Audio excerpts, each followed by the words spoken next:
Praise lord first love family, మీ అందరితో ఇలా మాట్లాడటం చాలా సంతోషంగా ఉంది. నేను ముసుగు వేసుకపోతే దేవుడు నా ప్రార్థన విండా అక్క. నా ప్రొఫెషన్ ని బట్టి నేను ఆర్నమెంట్స్ వేసుకుంటున్నాను, కొన్నిసార్లు మేకప్ కూడా వేసుకోవాల్సి వస్తుంది అక్క. ఇలాంటి పనులు చేసి నేను పరిశుద్ధతను కోల్పోతున్నాను అక్క అని కొంతమంది నాకు మెసేజెస్ పెడుతున్నారు.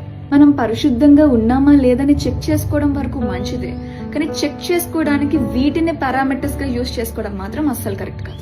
ముసుగు గురించి నేను మాట్లాడాలంటే, నేను దేవుని వాక్య పరిచర్య చేయడానికి కానీ లేక వర్షిప్ ని లీడ్ చేయడానికి కానీ వెళ్ళినప్పుడు ఖచ్చితంగా నా జుట్టును కవర్ చేసుకుంటాను, దేవుని ఆత్మను పొందుకుంటాను, ఆత్మ ద్వారానే మాట్లాడతాను. ఇంటికి తిరిగి వచ్చాక నేను డాడుతో కూర్చొని కాస్త టైం స్పెండ్ చేయాలనుకున్నప్పుడు ఎలా ఉన్నానో అలాగే వెళ్ళి మాట్లాడతాను. కానీ అద్భుతమైన విషయం ఏంటంటే, ఏ ఆత్మనైతే నేను అక్కడ అనుభవించానో అదే ఆత్మను 4 గోడల మధ్య నా దేవునితో నేను మాట్లాడినప్పుడు కూడా నేను అనుభవిస్తూ ఉంటాను. కనుక ముసుగు వేసుకుంటే మంచిదే, కానీ మీ తల మీద ఉన్న ముసుగు మీ పరిశుద్ధతను నిర్వచించదు.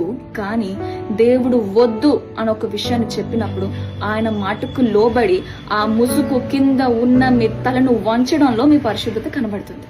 ఆ పెదాల మీద రంగులు ఇష్టంతో వేసుకున్నా, తప్పక వేసుకున్నా, లేక డెడికేషన్ తో వేసుకోకుండా సింప్లిసిటీనే మెయింటైన్ చేసినా, అదే పెదాల నుండి వచ్చే మాటలు ఒక హృదయాన్ని నొప్పించేలా చేసి ఒకరిని గాయపరుస్తే ఏం ప్రయోజనం?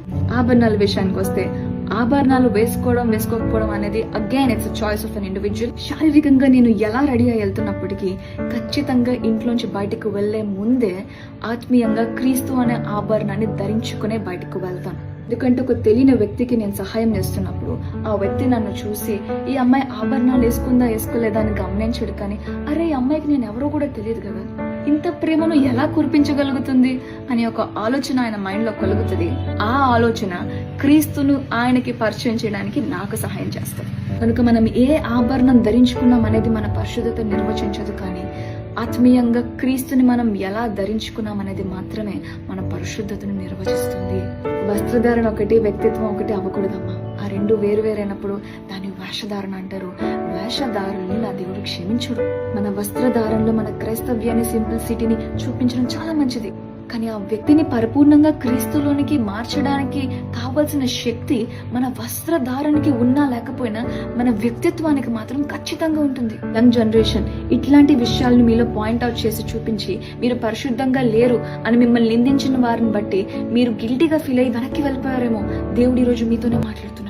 మనుషుల మాటలకు లక్ష్య పెట్టకుండా మీ గిల్టీ ఫీలింగ్ తీసుకుని వెళ్ళి చెత్తబొట్లో పడేసి పరిశుద్ధతను నిర్వచించి ఆ పారామీటర్స్ ని మార్చుకోండి. పరిశుద్ధంగా మారడానికి ఆయన సహాయం తీసుకోండి. ఎందుకంటే ఆయన పాపాన్ని తృణీకరించాడమ్మా, పాపుల్ని కాదు. రోగుల కొరకే వైద్యుడు, పాపుల కొరకే పరిశుద్ధుడు. Come back to God. Your dad is waiting for you.